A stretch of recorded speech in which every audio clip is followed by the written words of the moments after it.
How's it going, guys? Welcome back. We're going to be talking about some fun gear stuff today, so I'm super excited about that. And yeah, let's go ahead and get into it. All right, gear day, and first thing is to fix the crash damage. And the only thing that really was damaged in the crash last week. Shout out to that video if you haven't seen it. It will be there, I think. The only real damage is the broken rotor.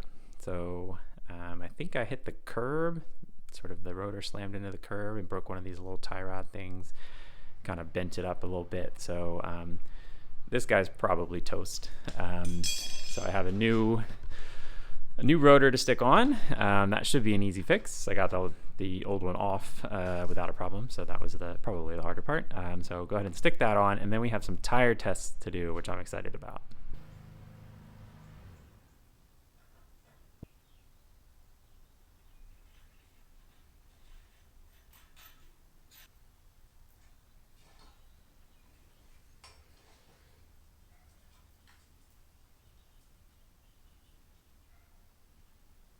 Okay, and now let's chat just sort of real quickly about tires. So I'm currently running 28 mil GP5000s. I'm running them tubeless, and they've been fine. I mean, they're great tires. I've had zero problems with them.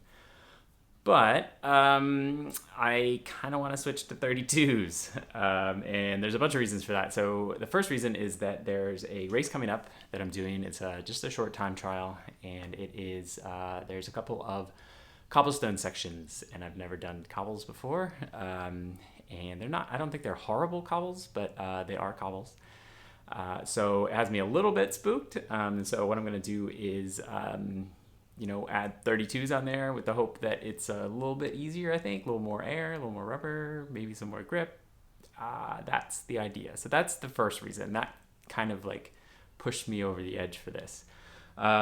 Second reason is the wheels that I have on here are hookless. And that is not by my choice. It's kind of what came on the bike. I bought it used, and it's what was there. I didn't really know much about it at the time. That was about a year ago. I might not have bought it if I knew that they were hookless, or if I knew about hookless at the time. This was kind of right around the time where all the hookless things were coming out. It's kind of like later last year, so maybe even before that. So I didn't know anything about hookless wheels. If I was doing it again, I would probably get hooked wheels, or if I'm buying a new pair, I'll probably definitely get hooked wheels. But once I learned that, and I kind of did all my research on hookless, it kind of spooked me a little bit. Not to like the extent that I'm gonna change my wheels, but I thought, all right, might as well make sure I do everything kind of by the book. So made sure I bought hookless compatible tires. And another thing about hookless is the tires that came on these. So these are Zipp 303S's. The tires that came on them that the previous owner was using, apparently, were also Zipp tires. So Zipp wheels, Zipp tires, but they were not hookless compatible. So he was using non-hookless compatible tires with hookless wheels. I don't think he had any problems because the wheels look fine. They're not damaged, but still, like, it kind of like throws some question marks into this whole hookless thing. But anyway, I'm sure the wheels are fine. They've been fine for me, but I kind of, want to make sure that everything is still fine. So I'm running 28 mil tires. The tire pressure calculator has me running like at my weight and the bike and all that and the pavement like 75-ish PSI. The hookless wheels max at 73, so I'm not running the optimal tire pressure. The UCI just came out with their new regulations for 28 mil, like bare minimum on hookless wheels, and it just has that like doubt in my mind. And going around corners and things at like 25, 30 miles an hour, like you really don't want any kind of doubt creeping in. Like you want like all the confidence you can have in your equipment and everything, and I just don't think I'm there.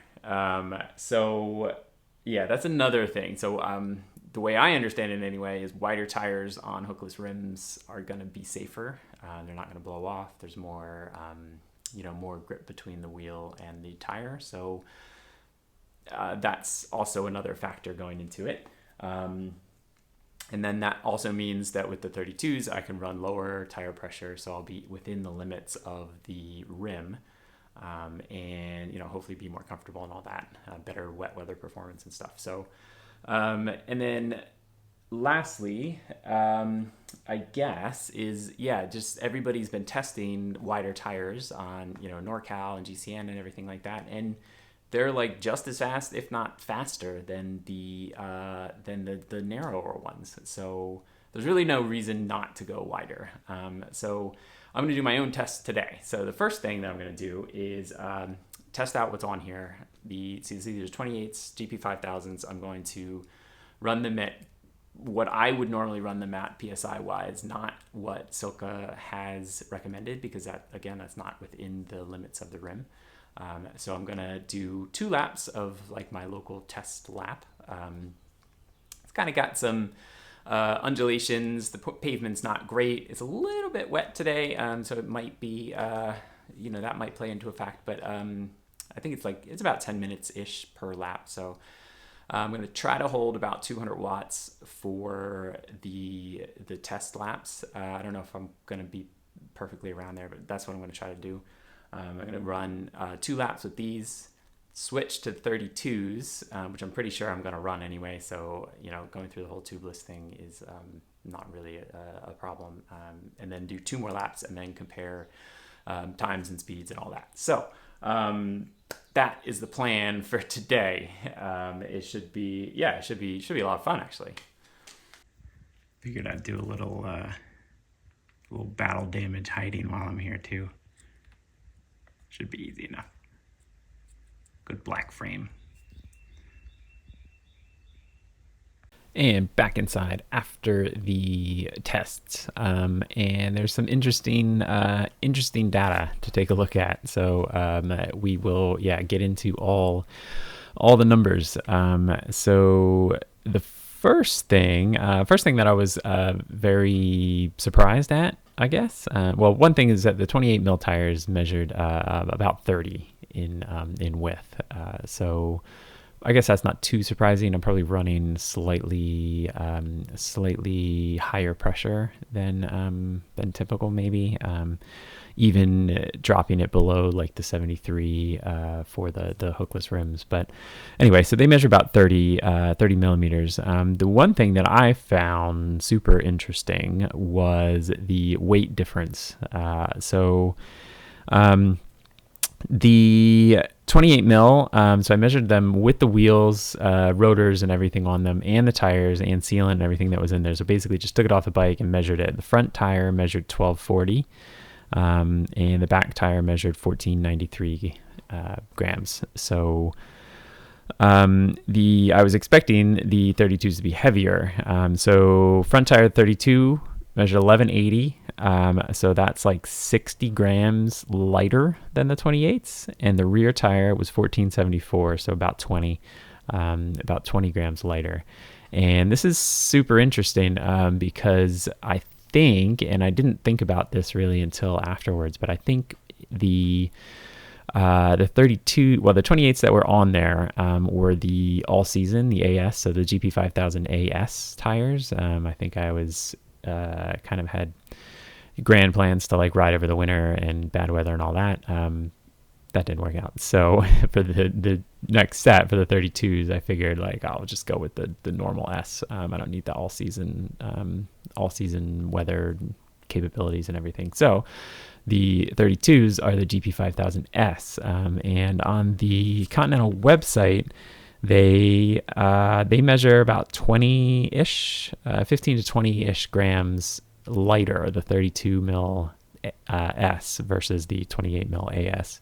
I measured maybe a little bit more than that, so I'm thinking maybe also the sealant inside the tire. So the new ones I put in, was it 30 mil or whatever they recommended.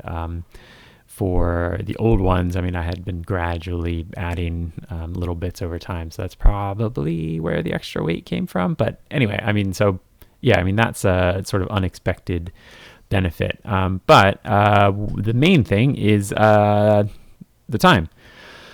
So let's take a look. So with the 28, so this is my my course. This is it's about 6.6 miles, and sort of, like I said, sort of rolling-ish. There's a punchy little uphill, some flats, a couple of sweepy downhills. So nothing super technical or anything like that. I do it all the time as just a loop, just the test loop. So the 28 mil tires, I finished my 6 miles or 6.6 miles in 21 minutes, 17 seconds, and I averaged 203 watts, which is 18.7 miles per hour. So I think I did pretty good holding that 200 watts for that. It was, a little bit harder than I was anticipating, but it's hard to like keep the exact constant wattage the whole time. So drum roll for the 32s. Let's see, my same course, 2 laps of the same course, I did it in 20 minutes and 40 seconds, which is a 37-second difference between the 28, so 37 seconds faster. Now, I did average 208 watts for those 6.6 miles, so it was a little bit more power, and I averaged 19.3 miles per hour. So some of that time is going to be in those 5 watts, the 5 watt difference. And I did some sort of finagling. I take a look at Bicycle Calculator, so show up the results here. So I kind of changed the settings to equal to 2117 for the 28s, and then I just boosted the wattage up. I did the same thing with the Sauce calculator in Strava, just to get an idea of like how much time that 5 watts is actually saving or not saving. So it turned out in both cases there was about 12 seconds. So you can expect with the exact same setup, 5 watts more of power to save about 12 seconds. So that 37 seconds really isn't 37. It's more like 25-ish. So I'll go with 25 seconds. Which over the course of the 20 minutes or 21 minutes is like 2%, is like a 2% difference. But I mean, like 25 seconds, I mean, that's at the same power is pretty good. Like that's nothing to sneeze at. I mean, 25 seconds is the difference between breakaways, over the course of half hour-ish races, even hours, like that's a decent time savings. And it was more comfortable. I mean, a bit more comfortable. On the flats, I couldn't really, or the smooth sections, I couldn't really feel it. To be honest, I don't feel much of a difference in the perfectly flat sections, but definitely over the bumps, over the uneven pavement, I could tell the difference. And whether that's just the bigger rubber or less tire pressure, because I was running about 5 or 6 psi less with the 32s. It's probably a little bit of both. But I mean, if like bigger tires mean a more comfortable ride, better cornering, and it's gonna be faster and lighter, like sign me up. So I'm keeping the 32s. They look a little different on the bike. I'm not gonna lie, they do look kind of chunky when I look down at the front tire. But I mean, that's great. I didn't, as much as I saw the other videos and things like Jeff from NorCal doing it and other GCN, I think they did the same ones. Like I really didn't expect it to be kind of noticeable. I just thought it was going to be exactly the same. So super interesting results. I'm really glad that I did the test. And I'll keep the 32s on definitely for this next race with the cobbles. And then, probably from then on out over the summer with the other races. So anyway, thanks for watching. If you want to, go ahead and subscribe. I'll have another race up probably in a week and a half or so. So I race next weekend. And I'm excited about that one. So feel free to subscribe, and thanks for watching.